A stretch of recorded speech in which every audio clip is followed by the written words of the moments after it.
만연한 봄의 시작을 알리는 3월. 나는 사랑하는 아내와 함께 우랄 기아업을 타고 5박 6일 제주도 촬영을 다녀왔다.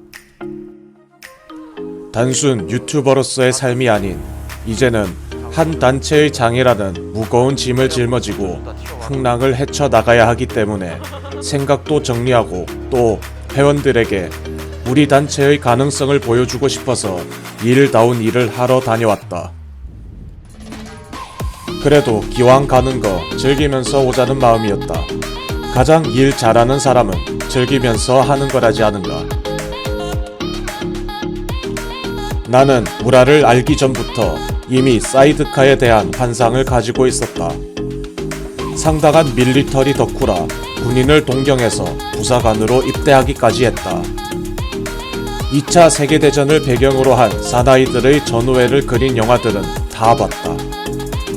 나의 어릴 적부터 꿈은 전쟁 감수성 충만한 지프와 사이드카를 한 대씩 소유하는 것이었다. 그런 생각을 가지고 살아서였는가 이런 기회가 주어졌다. 기회 잘 잡았다.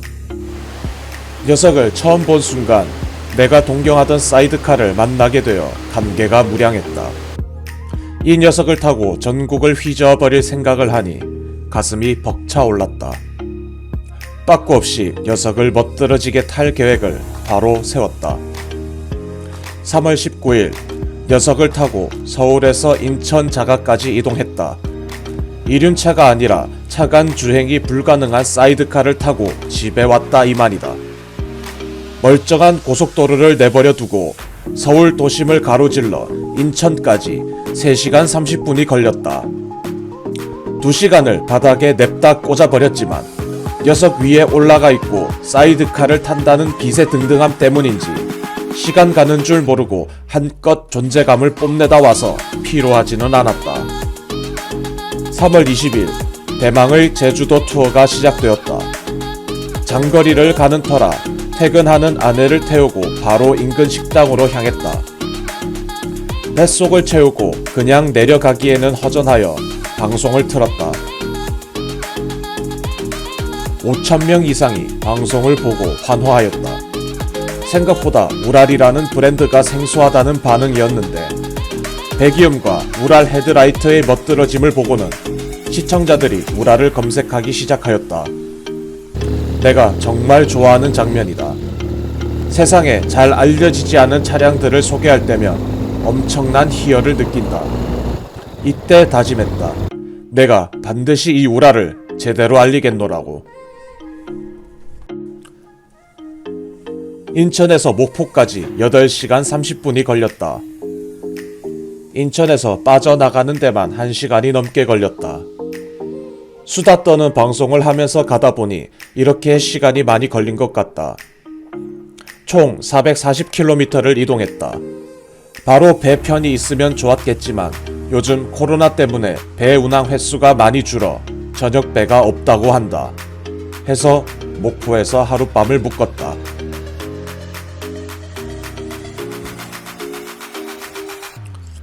(3월 21일) 아침부터 분주하게 짐을 최종 점검하고 9시 배를 타러 숙소를 나섰다.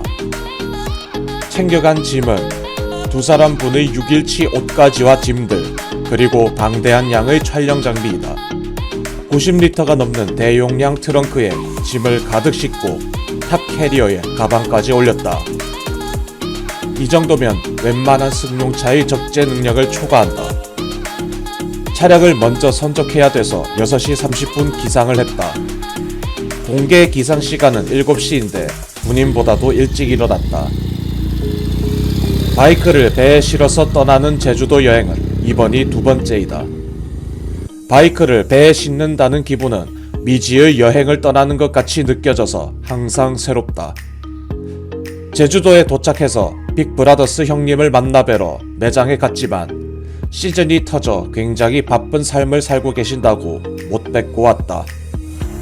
그래도 형님께서 좋은 숙소를 싸게 알아봐 주셔서 하루 3만원이라는 놀라운 가격에 5일 밤을 묵었다. 숙소에서 짐을 풀고 제대로 제주도를 즐기기 시작했다. 참고로 제주도에 가서부터 아무런 계획을 잡지 않았다. 무계획이 계획이라는 말이 있지 않은가. 그냥 내키는 대로 가고 싶은 곳 마음껏 내달렸다. 바다가 보고 싶으면 바다로 향했고 한라산이 보고 싶으면 한라산으로 향했으며 성산 일출봉이 보고 싶다면 또 성산 일출봉을 보러 갔다. 제주도 내에서만 1000km를 다녔으니 제주도는 앞으로 당분간 안 가봐도 될 것 같다.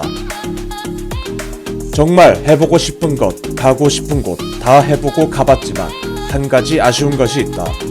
바로 그 유명한 연돈을 가보지 못했다는 것.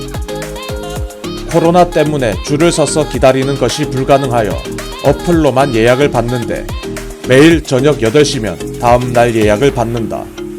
10초 안에 다음날 예약이 모두 가득 찬다. 아니, 정확히 말하자면 1에서 2초 안에 모든 성패가 갈린다. 네이버 초시계까지 봐가며 광클릭을 했지만 총 3번의 시도 중 3번 다 실패했다. 그놈의 돈가스가 뭐라고 사람을 이렇게 악착같이 만드는가. 어쩔 수 없이 마지막 날 중문에 꽁 대신 닭이라며 다른 맛집을 찾았는데 인생 맛집을 찾은 것 같다. 친구들 사이에선 소문난 돈가스 충이라는 데가 이때까지 먹었던 돈가스 중 가장 맛있었다는 호평을 남길 정도로 고기질이 좋았고 평소 느끼한 거를 좋아하는 나를 만족시켜주는 크림 해물우동. 면을 다 건지고도 밥을 말아서 쓱싹 다 비웠다. 중문에서 돈가스를 먹을 일이 있다면 연돈 가서 머리 아플 일 없다. 중문 몸양 식당을 검색하고 양질의 돈가스를 드시고 오세요. 맛있습니다. 최고입니다. 절대 연돈을 예약하지 못했다고 화풀이 하는 거 아닙니다. 돈 한 푼 안 받고 하는 광고. 제주도 몸양 돈가스 맛있다. 맛있으면 또 먹지. 아쉬움을 뒤로하고 제주도 마지막 날을 제주 흑돼지로 달래며 다음날 복귀 여정을 나섰다. 갈 때의 배와 올 때의 배가 달랐는데 갈 때는 퀸 메리호라는 연식이 좀 있는 배였고 올 때는 퀸 제누비아라는 신식 고급 크루저였다. 제누비아는 선내가 굉장히 화려하고 돈을 좀 더 주더라도 스위트룸 정도는 해도 괜찮겠다 싶을 정도이다. 실제로 이코노미를 타는 승객은 별로 없었고 대부분 가족 단위로 룸에서 보내더라. 선내에 오락실, 노래방, 테라스가 있고 식당도 굉장히 고급졌으며 음식도 꽤 퀄리티가 좋게 나왔다. 배 탑승 직전 빅디 형님께서 추천해주신 수키네 해장국으로 든든하게 배를 채운 터라 선내에서 뭘 먹지는 않았지만 바다를 가로지르는 크루저에서 리조또에 몰디브 한 잔 정도는 해줘도 나쁘지 않을 것 같다. 제주도에 배 타고 갈 일이 있다면 퀸 메리호 시간보다는 제누비아 시간을 추천한다. 제주항에서 출발을 해 18시 10분 목포항에 도착하였다. 바이크의 최고 특장점, 바로 앞에 설 수 있다는 점.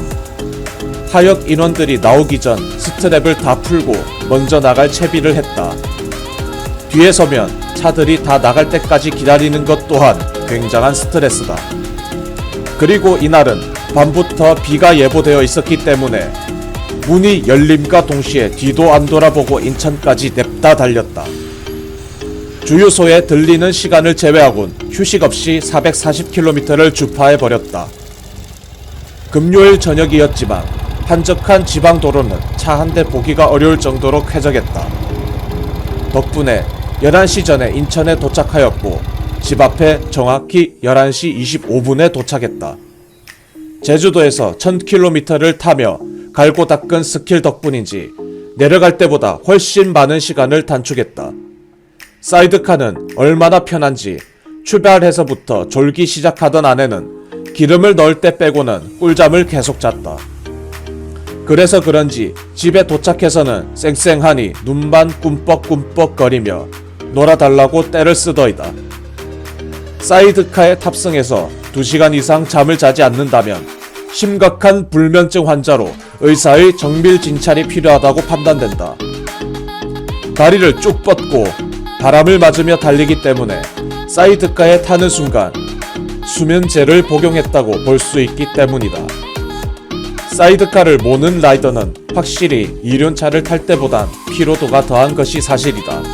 하지만 옆에 사랑하는 사람을 태우고 편안한 여행을 선사할 수 있다면 나의 피로쯤이야 얼마든 희생할 수 있지 않겠는가. 사이드카 우랄, 내 인생에 없었지만 내 인생을 채워줄 강력한 무언가가 생긴 것 같다. 소유한다는 그 자체만으로 나와 내 가족의 인생을 풍요롭게 만들어줄 녀석. 시선이 집중되는 최상급 머신을 타고 사랑하는 사람과 함께 어디든 갈 수 있다는 여유를 나의 주차장에 보관한다면 존재 그 자체만으로 내 마음속에 여유라는 것이 자리 잡을 것이다. 모터사이클, 여유, 이 두 단어가 있어 라이더는 행복하다. 고로 나는 지금 행복하다.